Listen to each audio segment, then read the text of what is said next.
Assalamualaikum warahmatullahi wabarakatuh.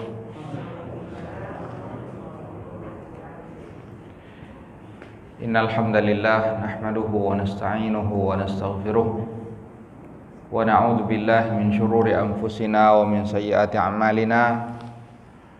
Man yahdihillahu fala mudilla lahu wa man yudlil fala hadiya lahu. Asyhadu an la ilaha illallah wahdahu la syarika lah wa asyhadu anna Muhammadan abduhu wa rasuluh. Allahumma salli ala Muhammad wa ala ali Muhammad kama sallaita ala Ibrahim wa ala ali Ibrahim innaka Hamidum Majid. Ya ayyuhalladzina amanu taqullaha haqqa tuqatih wa la tamutunna illa wa antum muslimun. Ya ayuhan nasu taqu rabbakumul ladzi khalaqakum min nafsin wahidah wa khalaqa minha zawjaha wa batha minhuma rijalan katsiran wa nisaa wattaqullaha alladzi tasaaluna bihi wal arham innallaha kana 'alaikum raqiba. Ya ayyuhalladzina amanu taqullaha wa qulu qawlan sadida yuslih lakum a'malakum wa yaghfir lakum dhunubakum wa man yuti'illaha wa rasulahu faqad faza fawzan 'azima. Amma ba'd. Alhamdulillah, puji dan syukur senantiasa kita panjatkan kepada Allah Subhanahu wa taala atas segala limpahan nikmat dan karunia yang tiada terhingga. Salawat beriring salam semoga senantiasa tercurahkan kepada Nabi Muhammad sallallahu alaihi wasallam. Ma'asyiral muslimin, bapak-bapak dan ibu-ibu, a'azzani Allah wa iyyakum. Insyaallah taala kita lanjutkan kembali pembahasan dari kitab Ad-Da' wa Dawa, di mana muallif rahimahullahu taala mengatakan wa min uqubatiha annaha taj'alu sahibaha fis safalah ba'da an kana muhayya'an li an yakuna minal ilyah. Di antara hukuman yang diterima oleh pelaku maksiat, di mana pelakunya akan berada di tingkatan yang rendah setelah sebelumnya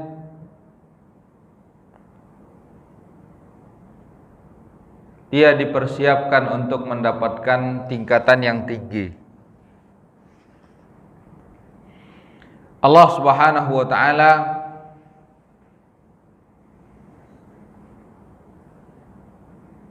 telah menjadikan di antara makhluknya ada yang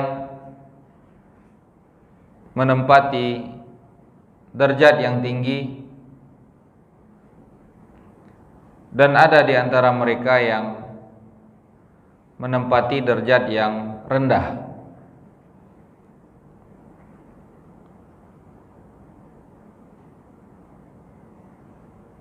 Hal ini sesuai dengan tingkatan keimanan seseorang.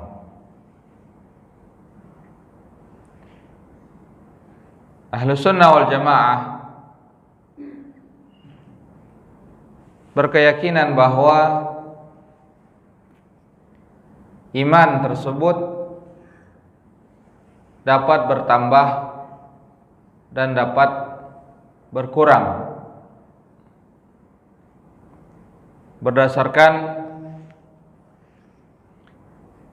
dalil-dalil dari Al-Quran ataupun dari hadis Nabi sallallahu alaihi wasallam.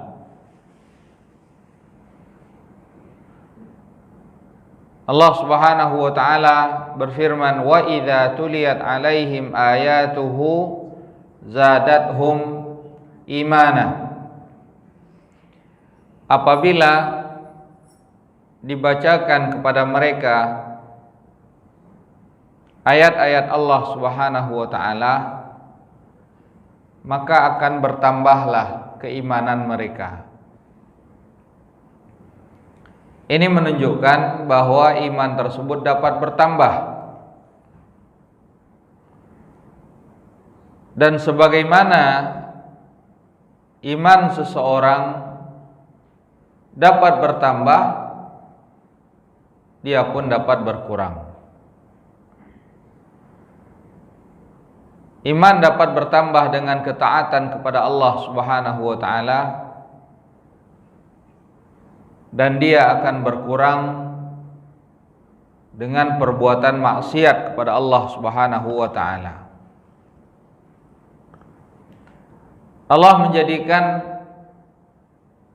mereka yang taat berada di tingkatan yang tinggi di dunia dan di akhirat.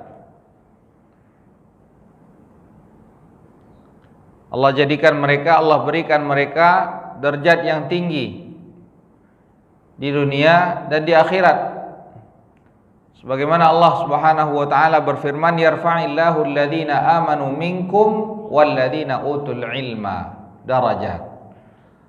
Allah akan meninggikan derajat orang-orang yang beriman di antara kalian, dan begitu pula Allah Subhanahu wa taala akan meninggikan derajat orang-orang yang berilmu di antara kalian. Yang dimaksud dengan yang berilmu di sini bukanlah ilmu yang semata-mata hanya dengan hafalan Al-Quran ataupun hadis-hadis Nabi SAW saja, tidak. Tapi ilmu yang dimaksudkan di sini adalah ilmu yang justru menjadikan seorang hamba semakin takut kepada Allah Subhanahu wa taala. Ilmu yang ada di dalam diri seorang hamba yang menjadikan dia semakin dekat kepada Allah. Karena Allah Subhanahu wa taala menyebutkan innama yakhsyallaha min ibadihi al-ulama. Sesungguhnya yang takut kepada Allah dari hamba-hambanya, atau di antara hamba-hamba Allah yang takut kepada Allah adalah mereka yang berilmu. Karena itulah para ulama dahulunya menyebutkan bahwa innamal ilmu al-khasyah. Sesungguhnya hakikat ilmu yang sebenar-benarnya itu adalah ilmu yang mendatangkan rasa takut kepada Allah. Jadi kalaulah seorang hamba hafal Al-Quran, hafal hadis-hadis Nabi Sallallahu Alaihi Wasallam, dan hal tersebut menjadikan dia semakin takut kepada Allah Subhanahu wa taala, maka inilah ilmu yang bermanfaat. Namun jika sebaliknya,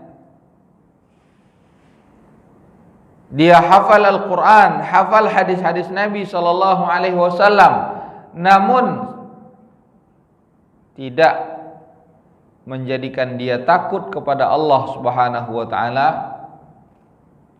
maka mereka ini bisa jadi termasuk ke dalam orang-orang yang dikatakan oleh Rasulullah sallallahu alaihi wasallam, wal Qur'anu hujjatun laka aw 'alaika. Al-Qur'an bisa jadi menjadi hujjah yang akan menolong, menguatkanmu di sisi Allah Subhanahu wa taala, atau sebaliknya, Al-Qur'an tersebut dia akan menjadi hujjah atas dirimu yang akan menghancurkanmu di sisi Allah Subhanahu wa taala.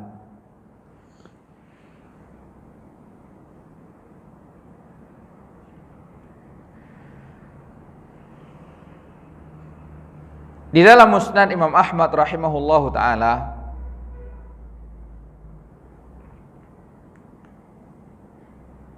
Beliau meriwayatkan dari Abdullah bin Umar radhiyallahu anhuma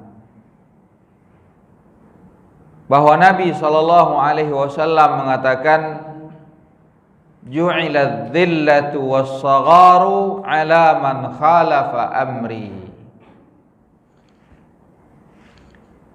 Allah jadikan atau dijadikan adzillatu was-saghar, kehinaan dan kekerdilan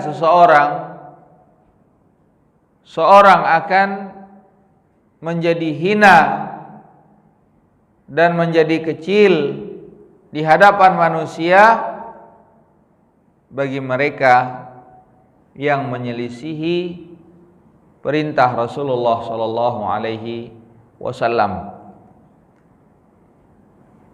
Dijadikan kehinaan bagi mereka ketika mereka menyelisihi Rasulullah sallallahu alaihi wasallam. Sehingga seorang hamba apabila dia melakukan suatu perbuatan maksiat, maka derajatnya akan turun dan dia akan senantiasa turun derajatnya sehingga dia sampai kepada tingkatan yang paling rendah. Dan begitu pula sebaliknya, ketika seorang hamba melakukan ketaatan kepada Allah Subhanahu wa taala, maka derajatnya pun akan meningkat.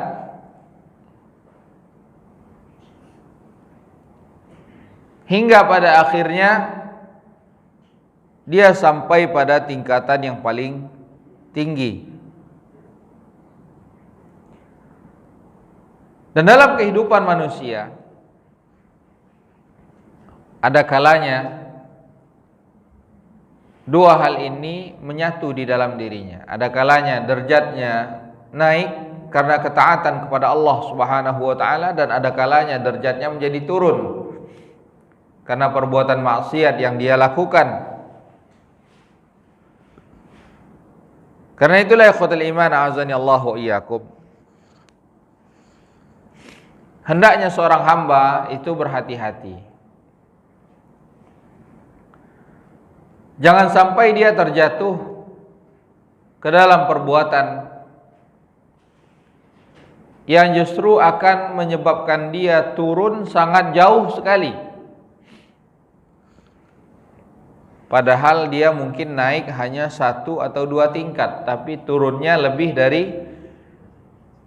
dari hal tersebut.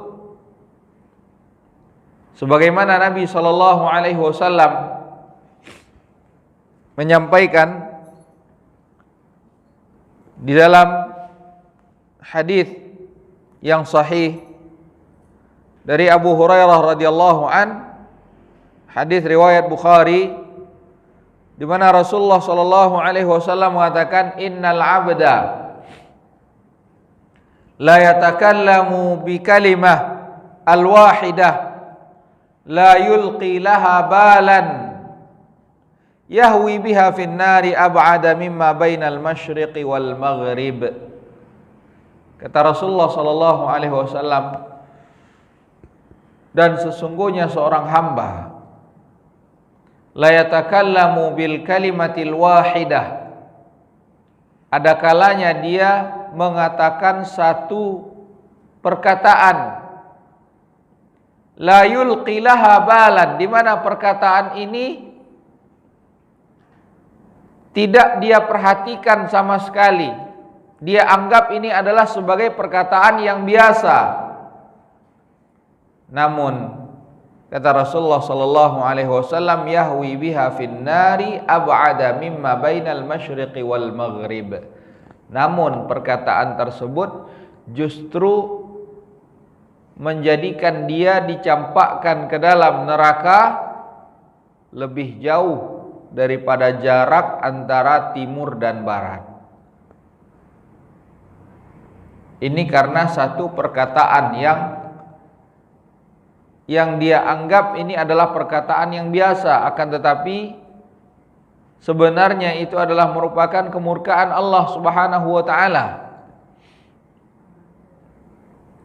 Lihatlah betapa banyak perkataan yang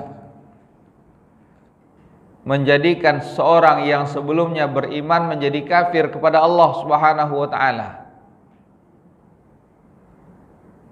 Rasulullah sallallahu alaihi wasallam menyampaikan di dalam hadis qudsi bahwa Allah Subhanahu wa taala mengatakan, asbaha min ibadi mu'minan bi wa kafir. Di pagi hari hamba-hambaku ada yang beriman kepadaku, ada yang telah menjadi kafir. Man qala mutirna bi fadlillahi wa rahmatih, siapa yang mengatakan kami mendapatkan hujan karena rahmat dari Allah Subhanahu wa taala, maka sesungguhnya dialah yang beriman kepadaku dan kafir kepada bintang-bintang. Sebaliknya, man qala mutirna bi nau'i kadza wa kadza fahuwa kafirun bi mu'minun bil kawakib, atau kama qala sallallahu alaihi wasallam. Adapun sebaliknya, siapa yang mengatakan pagi ini kita mendapatkan hujan karena bulan ini ataupun karena bintang ini, maka kata Allah SWT, sesungguhnya dia telah kafir kepadaku dan dia lebih beriman kepada bintang-bintang. Ini karena satu ucapan seorang menjadi kufur kepada Allah Subhanahu wa taala. Dan begitu pula Allah Subhanahu wa taala juga mengatakan kepada Rasulullah sallallahu alaihi wasallam, "Wala in sa'altahum la yaquluna innama kunna nakhudu wa nal'ab." Kalau engkau bertanya kepada mereka ya Muhammad, maka niscaya mereka akan mengatakan kami hanya bermain-main saja, kami hanya bercanda-canda saja dalam ucapan kami. Allah katakan, qul, katakan kepada mereka ya Muhammad, abillah wa ayatihi wa rasulihi kuntum tastahzi'un. Katakanlah, apakah kalian menjadikan Allah, kalian menjadikan kitabullah, kalian menjadikan Rasul Allah SWT sebagai bahan candaan? Allah katakan, la ta'tadiru, jangan kalian mengemukakan alasan-alasan lainnya. Qad kafartum ba'da imanikum, sungguh kalian telah kafir setelah dahulunya kalian beriman kepada Allah Subhanahu wa taala. Ini karena apa? Karena perkataan. Dijelaskan bahwa sebab turunnya ayat ini turun saat perang Tabuk, di mana saat itu perjalanan yang ditempuh sangat jauh sekali dan kondisi sangat panas, sehingga ada sebahagian di antara rombongan tersebut yang mengatakan, ma ra'aina mithla qurra'ina arghaba butunan wa akdzaba alsunan wa ajbana 'inda liqa' min haula. Sungguh tidaklah kami melihat Muhammad dan sahabat-sahabatnya melainkan orang yang hanya memikirkan perut saja, yang lisannya itu pendusta, dan mereka adalah orang-orang yang penakut. Mendengar hal tersebut, ada salah seorang di antara sahabat Rasulullah sallallahu alaihi wasallam yang mengatakan, aku akan sampaikan apa yang kalian katakan ini kepada Rasulullah sallallahu alaihi wasallam. Namun sebelum berita tersebut sampai kepada Rasulullah sallallahu alaihi wasallam, Allah Subhanahu wa taala telah terlebih dahulu menurunkan ayat yang memberitakan apa yang terjadi. Ini karena apa? Lisan, karena perkataan. Allah katakan di sana, mereka kalau kalian tanya alasannya kenapa, mereka berkata innama kunna nakhudu wa nal'ab naqta'us sair. Kami hanya main-main saja. Kami hanya bercanda saja untuk menghilangkan kepenatan, keletihan di dalam perjalanan, biar tidak terasa perjalanan yang jauh, sehingga kami bercanda. Namun yang dijadikan candaan adalah Allah, yang dijadikan candaan adalah kitab Allah, yang dijadikan candaan adalah Rasul Allah SWT.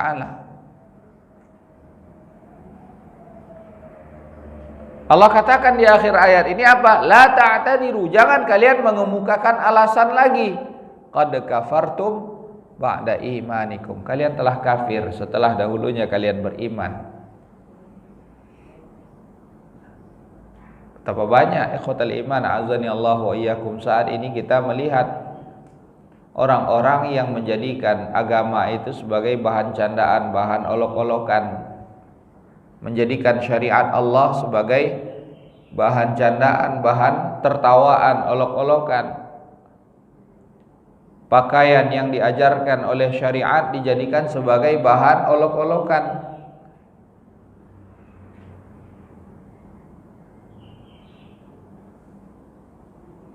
Betapa banyak orang yang berani saat ini menantang Allah Subhanahu wa taala. Dianggap itu sebagai candaan. Hati-hati dengan lisan. Bahkan sampai ada yang memilih untuk ditempatkan di dalam neraka agar bertemu dengan idola-idolanya. Dianggap ini adalah sebagai bentuk candaan. Tapi hati-hati, bisa jadi ini adalah merupakan perkataan yang justru akan menyebabkan kehancuran, akan mendapatkan hukuman dari Allah Subhanahu wa taala.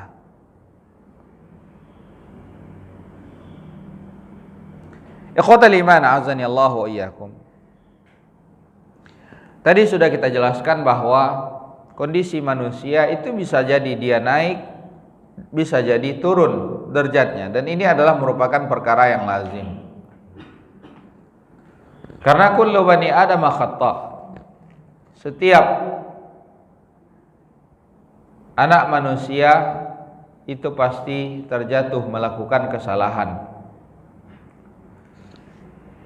Jadi naik ataupun turun ini adalah merupakan perkara yang lazim dialami oleh masing-masing manusia. Namun di antara mereka ada yang turun karena kelalaian,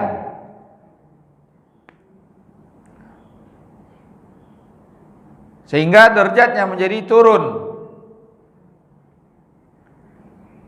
Nah, mereka ini apabila mereka tersadar dan kembali kepada apa yang mereka terlalai daripadanya, maka orang ini bisa jadi dia akan naik lagi kepada tingkatan yang tadi dia turun daripadanya, atau bisa jadi dia mendapatkan tingkatan yang lebih tinggi setelah itu. Begitu pula di antara manusia ada yang turun karena melakukan perkara yang mubah dan dia tidak meniatkan melakukan perkara mubah tersebut untuk membantu di dalam ketaatan kepada Allah Subhanahu wa taala. Nah, orang ini sama halnya dengan yang sebelumnya, apabila dia kembali maka bisa jadi dia kembali kepada derajat sebelumnya atau kepada derajat yang lebih tinggi. Dan begitu pula di antara mereka ada yang turun derajatnya karena melakukan perbuatan maksiat kepada Allah Subhanahu wa taala. Baik melakukan dosa-dosa kecil ataupun dosa-dosa besar.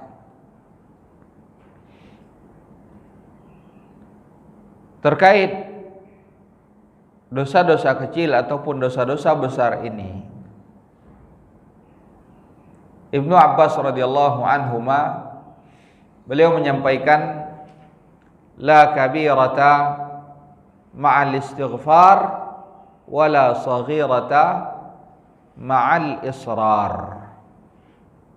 Dosa besar tidaklah dianggap sebagai dosa besar apabila pelakunya bertaubat, senantiasa beristighfar kepada Allah, bertaubat dengan sebenar-benarnya. Dan begitu pula dosa kecil tidaklah terhitung sebagai dosa kecil, tidak dianggap sebagai dosa kecil apabila selalu dianggap sebagai dosa kecil sehingga seorang tidak meninggalkannya, sehingga dia senantiasa meremehkan perbuatan tersebut. Ketahuilah, saat itu dosa kecil tidak lagi dianggap sebagai dosa kecil, bisa jadi dia dianggap sebagai dosa besar di sisi Allah Subhanahu wa taala.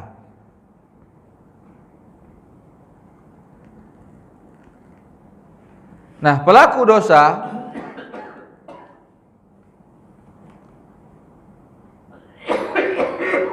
yang derajatnya turun tersebut, jika hendak kembali kepada derajat sebelumnya, dia haruslah bertaubat kepada Allah Subhanahu wa taala. Dan taubat ini adalah merupakan satu kewajiban, karena Allah perintahkan hal tersebut. Tubu ilallahi taubatan nasuha. Bertaubatlah kepada Allah Subhanahu wa taala dengan sebenar-benarnya taubat, dengan taubatan nasuh.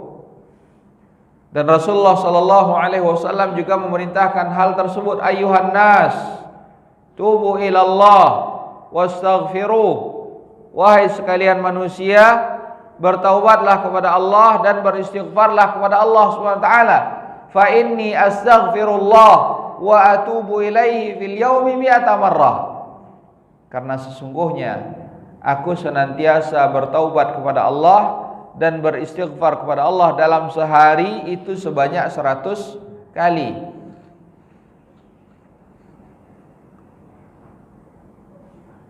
Ini menunjukkan bahwa taubat adalah merupakan satu kewajiban yang harus kita lakukan.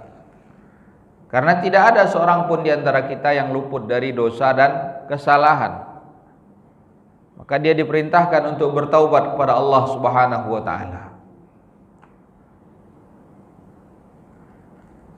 Bagaimana taubatan nasuha? Hakikat daripada taubatan nasuh tersebut bagaimana?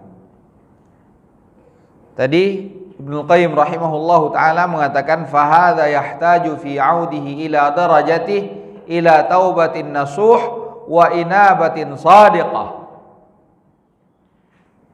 Seorang yang tadi turun tingkatannya, apabila dia hendak kembali lagi kepada tingkatan yang dia turun daripadanya, dia butuh untuk bertaubat dengan taubatan nasuh. Nah, bagaimana hakikat daripada taubatan nasuha tersebut? Ketahuilah ya ikhwatal iman, a'azani Allah wa iyyakum, bahwa taubatan nasuh itu adalah pertaubatan yang memenuhi beberapa syarat. Yang pertama, taubatan nasuh pelakunya harus benar-benar ikhlas di dalam pertaubatannya kepada Allah Subhanahu wa taala. dia melakukan taubat tersebut benar-benar karena berharap ampunan, maghfirah dari Allah, berharap ganjaran dari Allah Subhanahu wa taala. Ini yang pertama, harus benar-benar ikhlas. Yang kedua, syarat yang kedua, orang yang bertaubat tersebut dalam taubatnya hendaknya dia benar-benar meninggalkan maksiat yang pernah dia lakukan. Harus dia tinggalkan. Ini syarat yang kedua. Syarat yang ketiga, orang yang bertaubat tersebut harus benar-benar menyesali perbuatan dosa yang dia lakukan. Harus ada penyesalan. Nah, penyesalan ini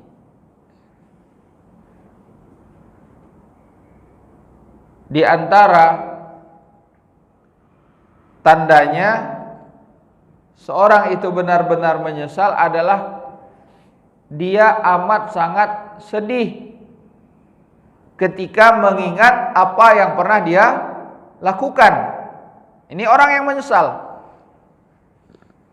Ketika teringat kesalahan yang dia lakukan, dia benar-benar merasakan kesedihan, sehingga dia tidak mau lagi mengingat-ingat apa yang pernah dia lakukan tersebut. Jadi dari sini jelas bagi kita bahwa kalau ada orang yang melakukan suatu perbuatan maksiat, kemudian dia meninggalkan maksiat tersebut, namun dia senang apabila menceritakan bagaimana buruknya masa lalunya, ini menunjukkan bahwa tidak ada penyesalan di dalam dirinya. Karena orang yang menyesal pasti dia merasa sedih, sehingga dia tidak akan mau lagi mengingat-ingat, tidak mau menceritakan bagaimana kondisi dia dahulunya. Bisa jadi orang yang seperti ini, yang senang menceritakan perbuatan-perbuatan buruk yang dia lakukan, bisa jadi ini termasuk ke dalam golongan orang-orang yang disebutkan oleh Rasulullah SAW, kullu ummati mu'afa illal mujahirin. Sesungguhnya setiap umatku itu akan mendapatkan afiyah, ditutupi, dimaafkan oleh Allah Subhanahu wa taala, illal mujahirin, kecuali al mujahirin. Siapa itu al mujahirun? Al mujahirun dijelaskan oleh Rasulullah SAW adalah mereka yang melakukan di malam hari, melakukan perbuatan dosa, maksiat di pagi hari, perbuatan tersebut telah ditutupi oleh Allah. Tidak ada seorang pun yang mengetahuinya, namun dia justru membuka penutup yang telah diberikan oleh Allah SWT. Dia ceritakan kepada orang-orang, tadi malam saya sudah melakukan hal ini dan itu. Ini adalah al-mujahirin. Bisa jadi orang-orang yang bangga, senang menceritakan keburukan masa lalunya, bisa jadi dia ini adalah termasuk ke dalam golongan al-mujahirin yang tidak akan mendapatkan afiyah dari Allah Subhanahu wa taala. Jadi ini syarat yang ketiga. Mereka yang bertaubat hendaknya benar-benar menyesali. Syarat yang keempat, orang yang bertaubat haruslah memiliki azimah, tekad yang kuat untuk tidak kembali lagi melakukan dosa yang pernah dia lakukan. Harus ada azimah, tekad yang kuat. Jadi dia meninggalkan dosa tersebut bukan karena tidak ada kesempatan, tapi benar-benar karena memikirkan betapa kerasnya azab Allah SWT. Dia benar-benar takut kepada Allah SWT, sehingga dia bertekad tidak akan lagi melakukan perbuatan tersebut. Ini syarat yang keempat. Syarat yang kelima, orang yang bertaubat tersebut hendaknya bertaubat kepada Allah di waktu pertaubatan tersebut masih diterima oleh Allah Subhanahu wa taala. Nah, artinya dia bertaubat sebelum pintu taubat itu tertutup. Kapan pintu taubat tersebut tertutup? Pintu taubat tertutup apabila ajal telah sampai di tenggorokan. Karena Rasulullah sallallahu alaihi wasallam menyampaikan bahwa innallaha yaqbalu taubatal 'abdi ma lam yugharghir. Sesungguhnya Allah Subhanahu wa taala menerima pertaubatan seorang hamba sebelum sampai kepada fase al-ghargharah, yaitu ketika ruhnya itu sudah sampai di tenggorokan. Lihat bagaimana Fir'aun ketika ditenggelamkan oleh Allah Subhanahu wa taala. Ketika itu dia mengatakan bahwa saya beriman dengan Rabbnya Harun dan Musa. Ketika itu Allah SWT mengatakan apa? Al-an wa qad asait. Apakah sekarang kamu baru bertaubat? Padahal sudah sangat banyak tanda-tanda yang ditampakkan oleh Allah SWT kepadamu. Lihat betapa banyak bukti-bukti yang Allah berikan. Allah berikan berbagai macam bentuk cobaan kepada musibah kepada Fir'aun dan pengikut-pengikutnya. Di antaranya apa? Al-qummal, kutu, wal jarad, belalang. Begitu pula wad-dafadi', katak. Setiap kali musibah tersebut diberikan, Fir'aun selalu meminta kepada Musa untuk berdoa kepada Allah agar ini disingkirkan, dan dia akan membiarkan Bani Israel. Namun setiap kali itu pula, setiap Allah SWT mengabulkan apa yang diminta, setiap kali itu pula dia mengingkari apa yang telah dia ucapkan. Hingga pada akhirnya Allah tenggelamkan dia. Saat itu Allah tidak lagi menerima pertaubatannya.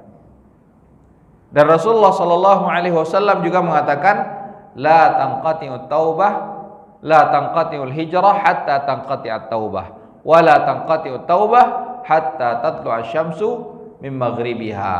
Sesungguhnya kewajiban berhijrah itu tidak akan terhenti, tidak akan terputus sampai terhentinya, tertutupnya pintu taubat. Wala tanqati'ut taubah, dan pertaubatan tidak akan terhenti, tidak akan tertutup hingga matahari itu terbit dari sebelah barat. Jadi ini syarat yang kelima. Syarat yang keenam ini adalah syarat yang khusus bagi mereka yang melakukan perbuatan dosa dan maksiat, dan maksiat ini ada kaitannya dengan makhluk. Artinya perbuatan dosa yang dia lakukan itu tersebut ada kaitannya dengan makhluk Allah. Ada kezaliman terhadap seseorang.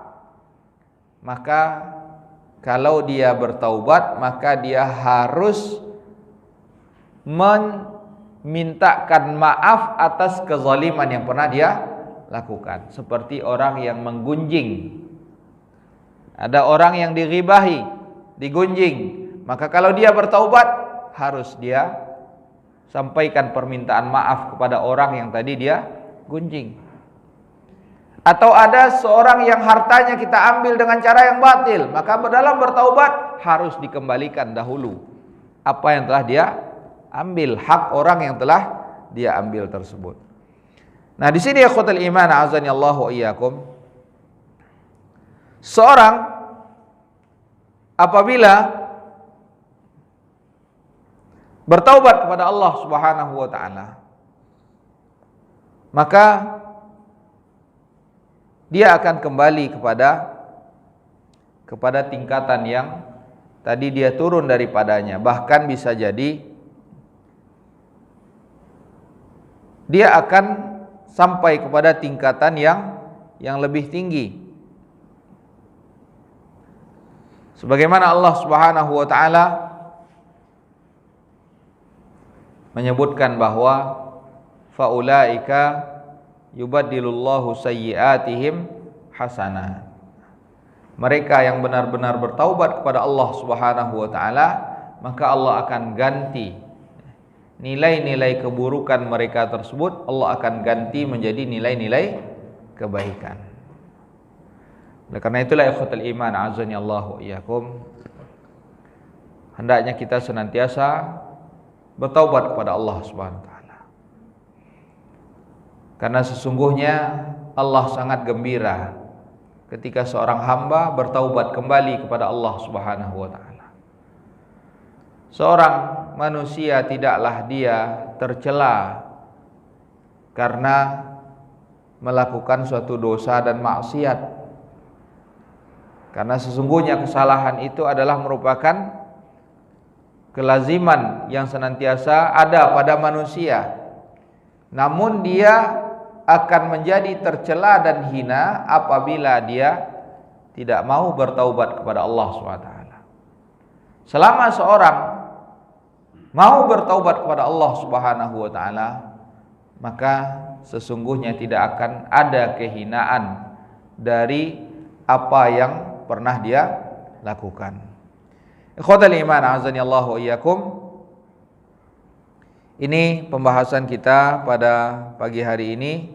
Insyaallah taala pada pertemuan yang akan datang kita akan lanjutkan kembali pembahasan dari kitab Ad-Da' wad Dawa ini.